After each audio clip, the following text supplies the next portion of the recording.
Appendix to the second edition, December 7, Old Calendar, 20, New Calendar, 1980, Feast of Saint Ambrose of Milan. May the blessing of the Lord be with you. Thank you for your open letter of November 3rd and your personal letter of November 4th. I assure you that I found no reason for offense in either of them, and for me they are only the occasion for a friendly discussion of the teaching, at least one aspect of it, and the importance of two great hierarchs and theologians of 19th century Russia, Theophan the Recluse and Ignatius Branchaninov. My comment on page 3 of The Soul After Death, that Bishop Theophan was perhaps the only rival to Bishop Ignatius as a defender of orthodoxy against modern errors, was not meant to imply in any way that Bishop Theophan was inferior as a theologian or a patristic scholar. I merely had Bishop Ignatius as the center of my attention there, and Bishop Theophan thereby looks a little smaller in that context, which of course he was not in reality. In saying in the same place that Bishop Theophan's defense of orthodoxy was on a less sophisticated level than Bishop Ignatius, I was also not implying any inferiority to Bishop Theophan, but only expressing what I believe to be the case, that Bishop Ignatius in general paid more attention to Western views and to combating them in detail, whereas Bishop Theophan emphasized more single-mindedly the handing down of the Orthodox tradition and only incidentally touched on the Western errors regarding it. I had in mind, for example, the contrast between Bishop Ignatius' long defense and explanation of the toll houses, which I cite on page 73 of The Soul After Death, and Bishop Theophan's laconic statement, the only one I know of where he criticized the Western skepticism with regard to this teaching, that no matter how absurd the idea of the toll houses may seem to our wise men, they will not escape passing through them. Psalm 118, page 289. By speaking of the sophisticated level on which Bishop Ignatius wrote, I only meant to say that he was more concerned than Bishop Theophan to argue with the Western views on their own ground, while Bishop Theophan seemed more inclined to dismiss the Western views without much discussion. But perhaps this was not true in all cases. Thus, I think that on the relative greatness of these two hierarchs there is no real disagreement between us. I certainly acknowledge Bishop Theophan's greatness as a theologian and a patristic scholar, and my only reason for emphasizing Bishop Ignatius in The Soul After Death is that it was he and not Bishop Theophan who spoke in such detail against the Western errors with regard to the Orthodox teaching on life after death. I very much welcome your research on Bishop Theophan, whom I greatly respect and admire, and who unfortunately is not as appreciated as he should be today, owing to the inclination of some people nowadays to view him rather naively as scholastic, just because he translated some Western books or perhaps used some Western theological phrases. Regarding the specific point of Bishop Theophan's disagreement with Bishop Ignatius' teaching, you are correct in the supposition expressed in your private letter to me that when I wrote on this disagreement on page 36 of The Soul After Death, I had not read Bishop Theophan's booklet Soul and Angel, which criticizes Bishop Ignatius' teaching, and that my comments there were indeed based solely on Father Florovsky's small reference to it. Having since been able to obtain and read Bishop Theophan's booklet, I see that my comments there are not precise.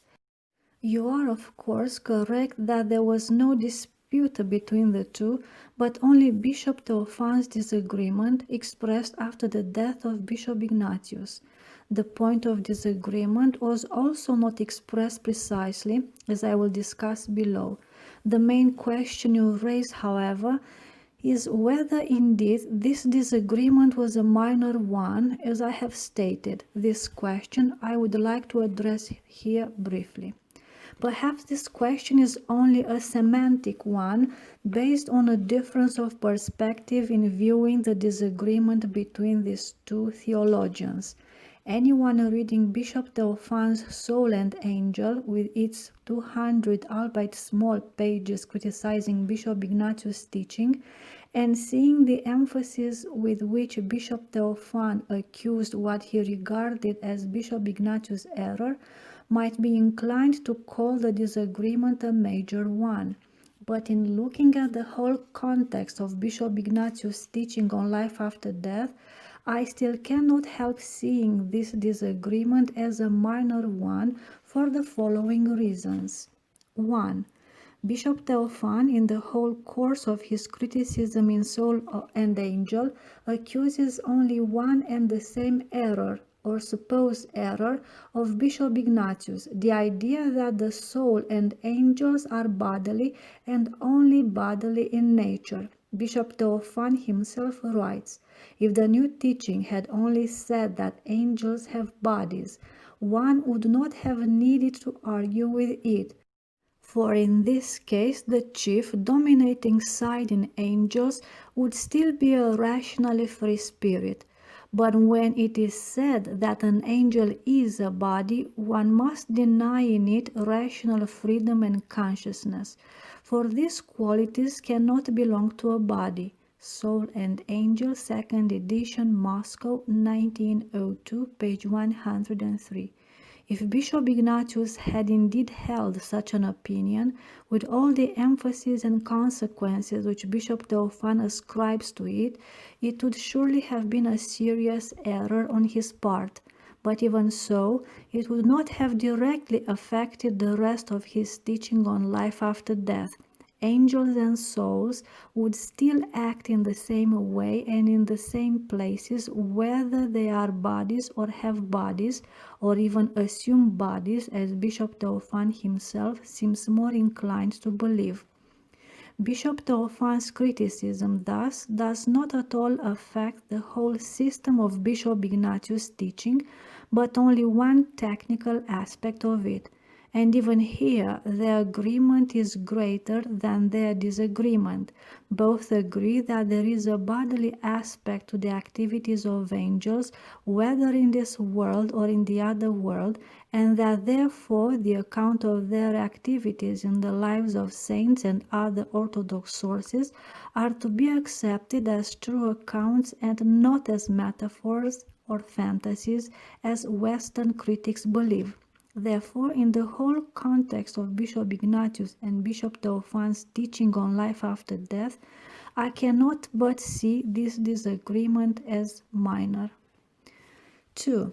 I seriously question whether Bishop Ignatius actually taught the teaching which Bishop Theophan ascribes to him. Certainly, at any rate, he did not place on it the emphasis or draw the consequences from it which Bishop Theophan was most concerned to oppose. Thus, in the quotation from Bishop Theophan above, where he states that when it is said that an angel is a body, one must deny in it rational freedom and consciousness, it is clear that Bishop Theophan is only drawing the logical conclusion from what he thinks Bishop Ignatius believes, but nowhere can he find a quotation from Bishop Ignatius himself that he actually believes angels to be deprived of rational freedom and consciousness. Certainly, Bishop Ignatius did not believe this. In my own reading of Bishop Ignatius' homily on death, I did not find such a teaching.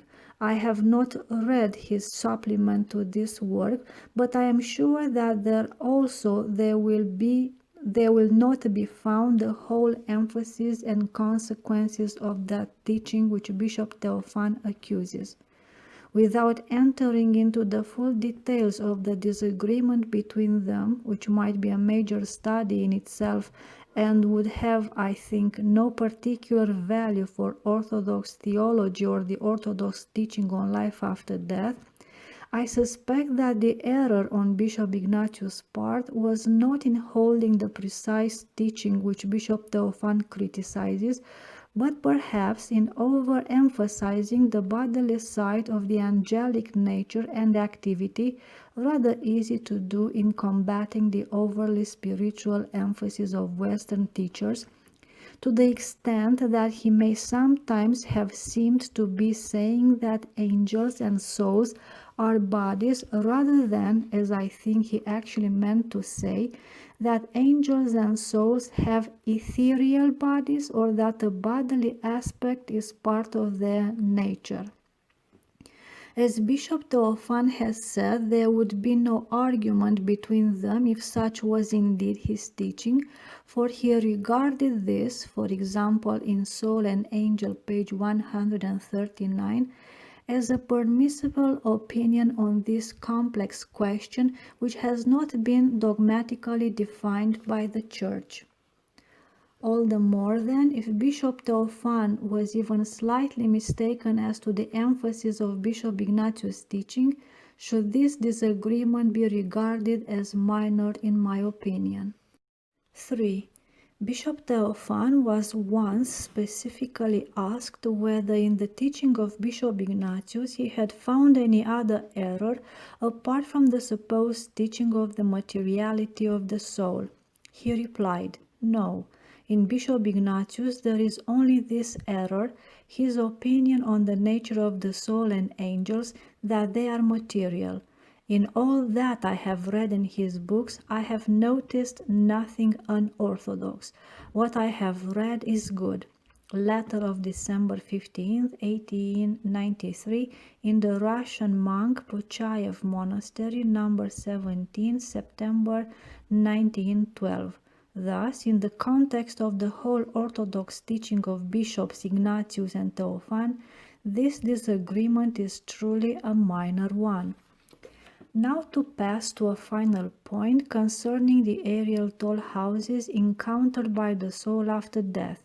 In your open letter, you quote a letter of Bishop Theophan in which he states that life after death is a land close to us.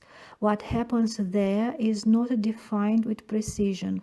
As to what shall be there, we shall see when we get there. From this, as well as from the fact that Bishop Theophan does not mention the toll houses often in his writings, you conclude that the teaching as such in all of its symbolism was at most peripheral to his thinking, and you think I am mistaken, at least in my emphasis, that Bishop Theophan was a staunch defender of the Orthodox teaching on the toll houses. To this I would reply with several points. 1. I also can recall only these two direct references in the writings of Bishop Theophan to the teaching of the toll houses. However, these two references are sufficient to show that he did indeed hold this teaching and taught it to others, and that he was quite critical, even scornful, of those who denied it. No matter how absurd the idea of the toll houses may seem to our wise men, they will not escape passing through them. 2. The fact that in some of his letters, when the subject of life after death is touched on, he does not mention the toll houses, does not seem to me a necessary indication that this subject is peripheral to his teaching, but only that he speaks in each case to the need of his listener, and some people do not need or are unable to hear of the toll houses. I have found the same thing in my own experience as a priest. With those who are ready for it, the teaching of the toll houses is a powerful incentive to repentance and a life lived in the fear of God. But there are those for whom the teaching would be so frightening that I would not even speak of it to them until they were better prepared to accept it. A priest sometimes encounters dying people so little prepared for the other world that it would be pointless to speak to them even of hell, let alone the toll houses, for fear of removing in them the little hope and awareness they might have of the kingdom of heaven.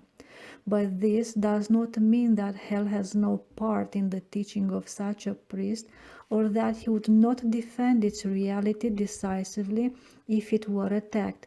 Especially in our enlightened 20th century, many Orthodox Christians are so immature spiritually or have been so misled by modern ideas that they are simply incapable of accepting the idea of encounters with demons after death. Any Orthodox priest in his pastoral approach to such people must of course condescend to their weakness and give them the baby food they require until they are more prepared to accept the strong food of some of the Orthodox ascetical texts. But the Orthodox teaching on the toll houses handed down from the early Christian centuries remains always the same and cannot be denied no matter how many people are incapable of understanding it. 3. Moreover, in actual fact, the teaching of the toll houses does appear in other works of Bishop Theophan, in his translations, if not in his original works. There are numerous references to this teaching in his 5-volume translation of the Philokalia, several of which I have cited in the text of the soul after death. In Unseen Where also, Part 2, Chapter 9, there is an exposition of the Orthodox teaching of the examination by the prince of this age given to everyone on his departure from the body. The word toll houses does not appear there, but the text says clearly that the most decisive battle awaits us in the hour of death, and it is obvious that the reality is the same as that which Bishop Ignatius is so concerned to defend, and which in other places Bishop Theophan does call by the name of toll houses.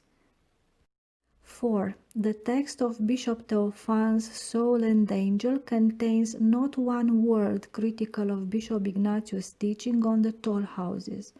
Now, in Bishop Ignatius' homily on death, he states unequivocally that the teaching of the toll houses is the teaching of the Church.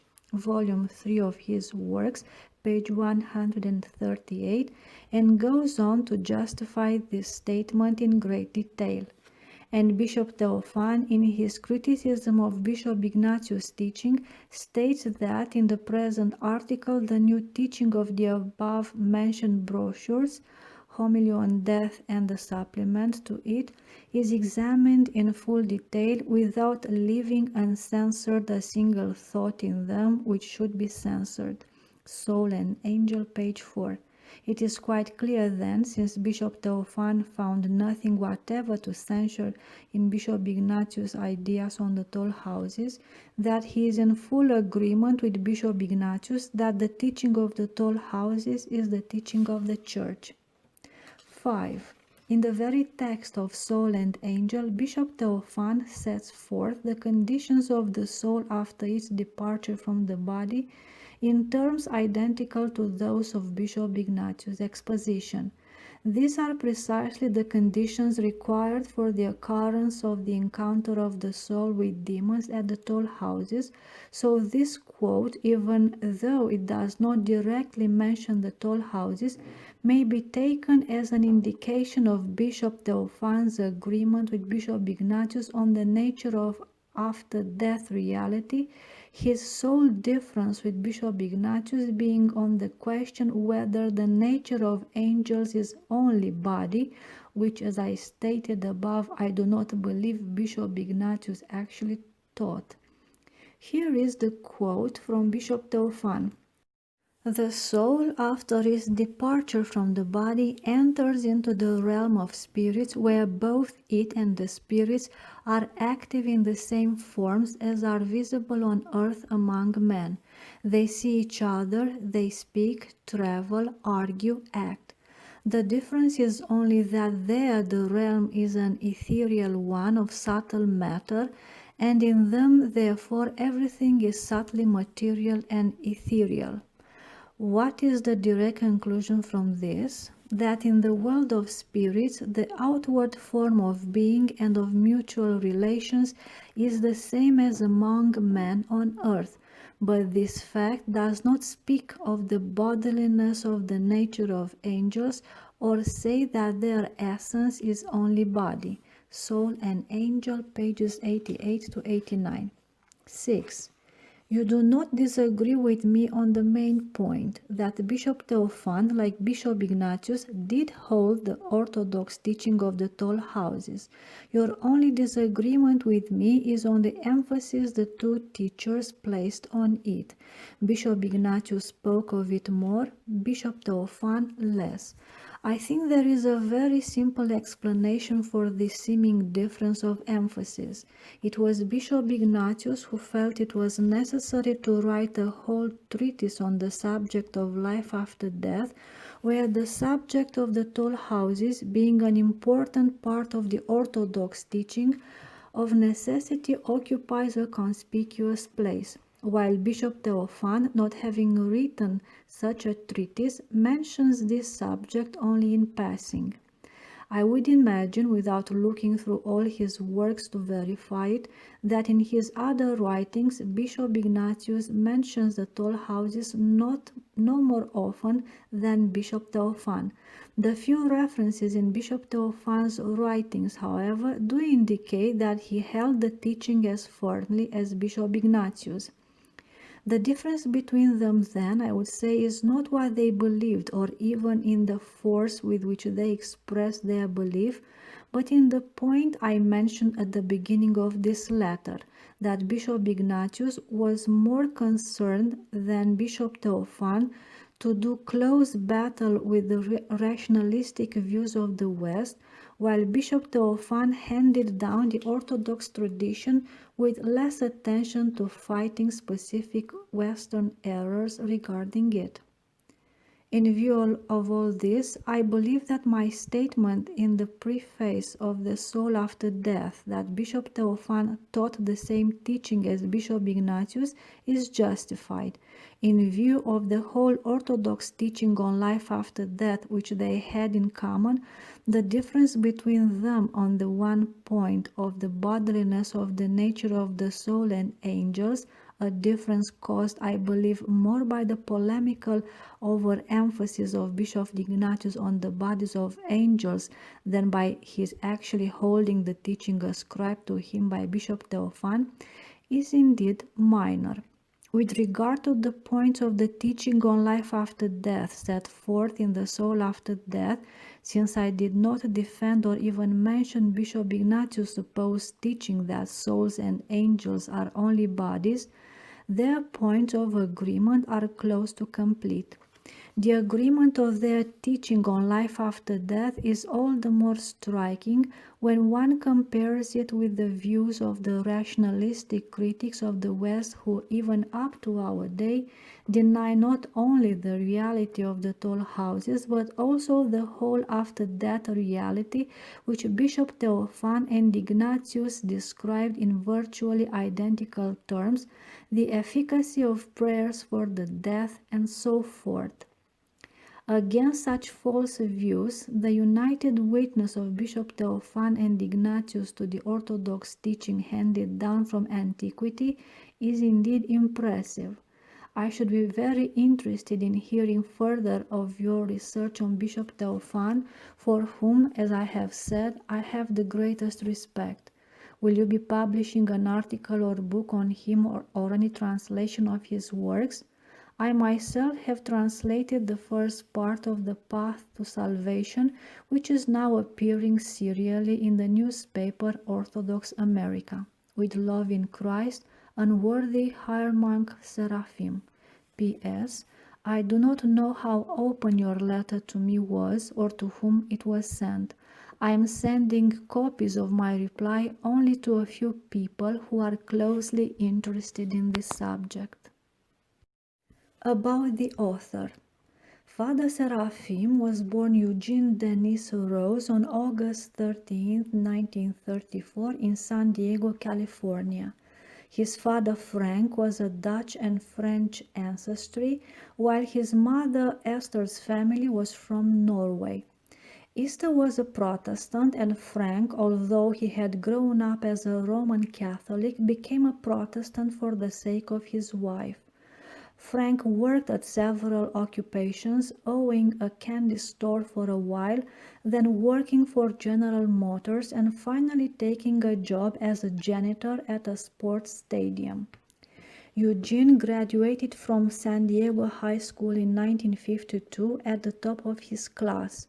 He was regarded by his parents, teachers, and peers as a young genius destined for a brilliant career in science or mathematics. By the time he entered Pomona College in Southern California, however, such earthly pursuits seemed to him unimportant beside a new, well-consuming passion, to know, to understand reality in the highest sense. Feeling estranged from the society around him, he rebelled against its superficiality and materialism and rejected the Protestant religion in which he had been raised. His search for truth led first through Western philosophy and then through a study of the wisdom of the Orient, for which he learned the Chinese language, both ancient and modern. Having graduated from Pomona College in 1956 with a bachelor's degree in Oriental languages, Eugene enrolled in the Academy of Asian Studies in San Francisco and studied under its dean, Dr. Alan Watts. At the same academy, he found a true representative of the Chinese tradition, a philosopher named Ji-Ming Xin. Eugene went to various Eastern temples and helped Ji-Ming to translate the Tao Te Ching from the ancient Chinese characters. In 1957, he became a student of the University of California, Berkeley, where he received his master's degree in Oriental languages in 1961. The wisdom of the pre-Christian philosophers, as profound as it was, left Eugene unfulfilled, and he was in despair at not knowing why.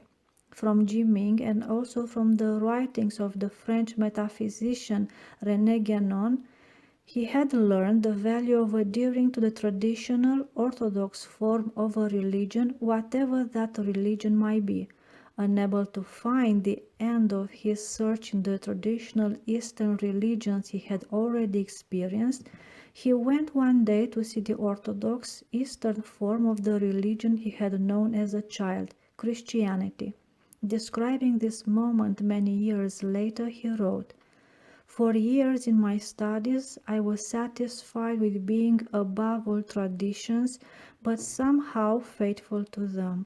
When I visited an Orthodox church, it was only in order to view another tradition, knowing that Guénon, or one of his disciples, had described Orthodoxy as being the most authentic of the Christian traditions. However, when I entered an Orthodox church for the first time, a Russian church in San Francisco, something happened to me that I had not experienced in any Buddhist or other Eastern temple. Something in my heart said that this was home, that all my search was over. I didn't really know what this meant because the service was quite strange to me and in a foreign language. I began to attend Orthodox services more frequently, gradually learning the language and customs, but still keeping all my basic Guénonian ideas about all the authentic spiritual traditions. With my exposure to Orthodoxy and to Orthodox people, however, a new idea began to enter my awareness, that truth was not just an abstract idea sought and known by the mind, but was something personal, even a person, sought and loved by the heart. And that is how I met Christ. Eugene was received into the Orthodox Church on the Sunday of the Prodigal Son, February 25, 1962, in the Mother of God, Joy of all who sorrow, Russian Orthodox Cathedral in San Francisco. On receiving the holy mysteries for the first time, he felt a heavenly, divine taste in his mouth, which lasted for over a week. In San Francisco, Eugene became a disciple of one of the holiest men of the 20th century, Archbishop John Maximovich, canonized in 1994 as Saint John of Shanghai and San Francisco, a hierarch known the world over as a miracle worker, clairvoyant elder, ascetic, full for Christ, father of orphans, and deliverer of the oppressed. With this unearthly man as his guide, Eugene entered into what he was later to call the indefinable savor or fragrance of orthodoxy. He cut through all the externals to go to the essence and heart of unadulterated, otherworldly Christianity. Seeing potential greatness in the young Eugene, Archbishop John made special efforts to prepare him for a life of service in the church. He began a series of theological classes in San Francisco, which Eugene attended diligently. Eugene graduated from this course at the head of his class, even though all the lectures were delivered in Russian, and Eugene was the only American Orthodox convert in the class. Eugene wanted to dedicate the rest of his life to bringing the truth of Holy Orthodoxy to his contemporaries. Together with a young Russian, Gleb Podmashensky, he started a missionary brotherhood dedicated to one of the original Orthodox missionaries who had come from Russia to America, the holy miracle worker, Father Herman of Alaska, who reposed in 1836.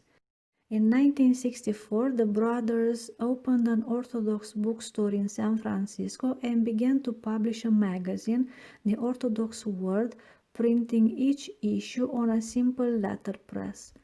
All of these undertakings were begun with the blessing and encouragement of Archbishop John Maximovich. After the death of Archbishop John in 1966, Eugene and Gleb began to search for land in the wilderness of Northern California where they could continue to print the Orthodox Word and at the same time entered into the experience of the Orthodox ascetics, desert dwellers throughout the ages. Archbishop John had blessed this step as well, for not long before his death, he had told Eugene that he believed the brothers would establish a missionary monastery in Northern California. In 1969, Eugene and Gleb moved to a secluded mountainside, Noble Ridge, near the small town of Platina, California, bringing all their printing equipment with them. A year later, the Brotherhood's patron, Father Herman of Alaska, was canonized by the Russian Orthodox Church, thus becoming America's first canonized saint. Eugene and Gleb helped to prepare for the canonization by publishing material on Saint Herman's life and miracles, and by writing and printing the church service to him. On October 27, 1970, the brothers were tonsured as monks by Archbishop Anthony Medvedev of Western America in San Francisco, who reposed in 2000, of the Russian Orthodox Church abroad. At their tonsure, Eugene was named after the Russian ascetic Saint Seraphim of Sarov. Gleb was given the name of Saint Herman of Alaska, and the new monastery was also named after Saint Herman. Father Seraphim's elder from the mantle at his tonsure was the humble Archimandrite Spiridon Efimov, who reposed in 1983. Father Spiridon had been a disciple of Archbishop John and, like his teacher, had received the gift of clairvoyance from God. In succeeding years, Father Seraphim visited the monks whenever he could, giving valuable spiritual counsel and helping to set the new Saint Herman of Alaska monastery on a secure spiritual footing. Father Seraphim and Herman also looked for spiritual guidance from Bishop Nektari Kontsevich of Seattle, who reposed in 1983, a disciple of Elder Nektari of Optina Monastery in Russia. Bishop Nektari loved to visit the new monastery in Northern California, which reminded him of the forest monasteries in Holy Russia. In Platina, he wrote in a letter, "The spirit of Optina dwells." At the same time, he warned Father Seraphim and Herman not to fall into pride. "Don't think that anything you have is by your own efforts or merit," he told them. "It's a gift of God." In the bosom of God's nature, Father Seraphim's spirit began to soar. He built for himself a small cabin in the forest and there immersed himself in prayer and the God-inspired writings of the Holy Fathers. Through gradual inward purification, through ascetic struggle and unseen warfare, he began to acquire the mind and heart, the way of thinking and feeling of these ancient teachers and visionaries. Although he had a deep bond with nature and animals and cherished every day he could stay on Noble Ridge, he felt himself to be only a pilgrim on this earth and was consciously preparing himself for the life beyond.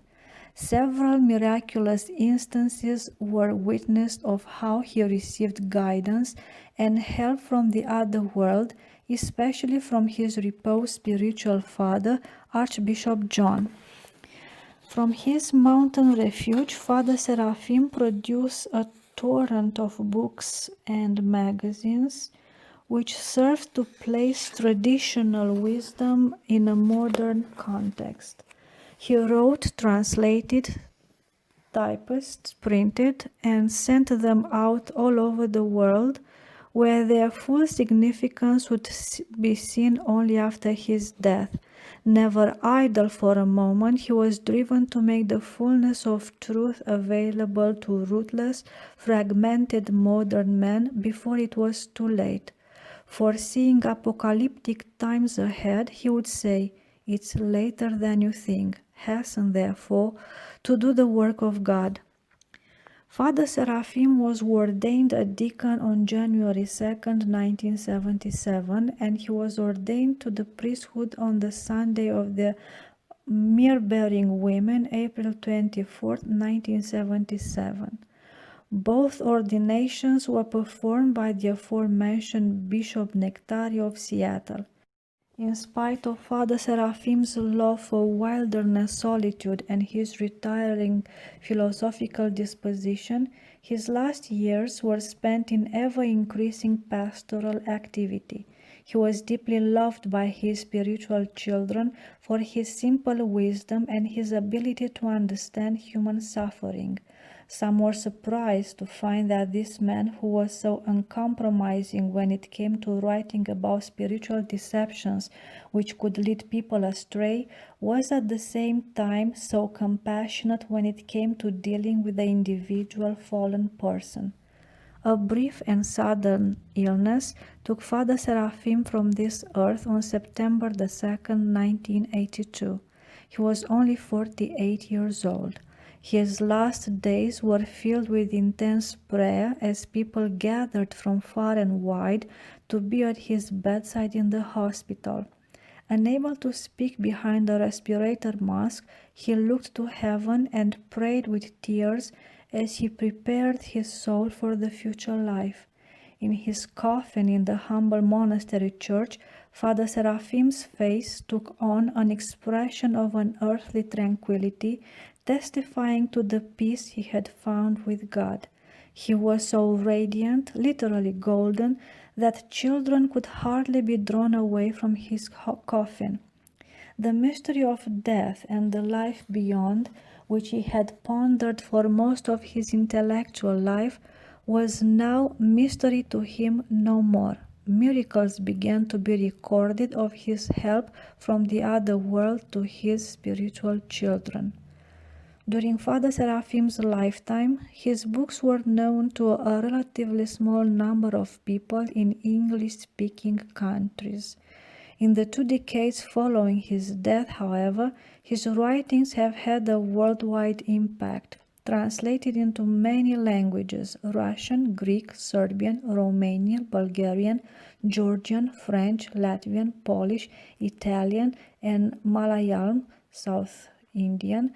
They have changed countless lives with their sobering truth. In Russia, during the communist suppression of spiritual literature, his books Orthodoxy and the Religion of the Future and The Soul After Death were secretly distributed in the form of typewritten manuscripts, becoming known to millions. With the cessation of religious persecutions, his books and articles have been published in Russia in mass quantities and have been on sale everywhere, even at book tables in the Moscow subway. When American Orthodox Christians go to Orthodox churches and monasteries in Russia, the first question they are often asked is, "Did you know Father Seraphim rose?"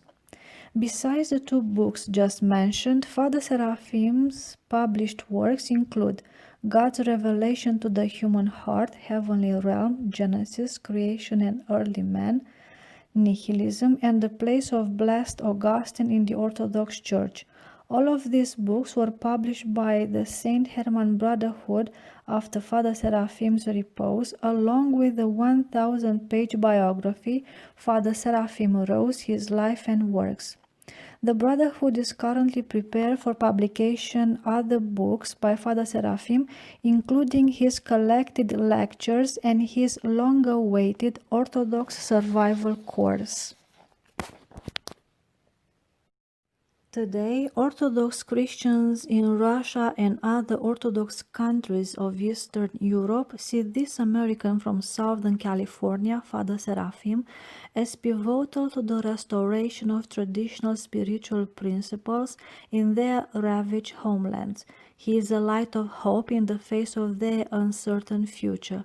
It is time now for more of his fellow Americans who face perhaps even greater uncertainty to hear his message and be awakened to the eternal truth for which he lived and died. Hieromonk Damascene, St. Herman of Alaska Monastery, Platina, California, October 2003.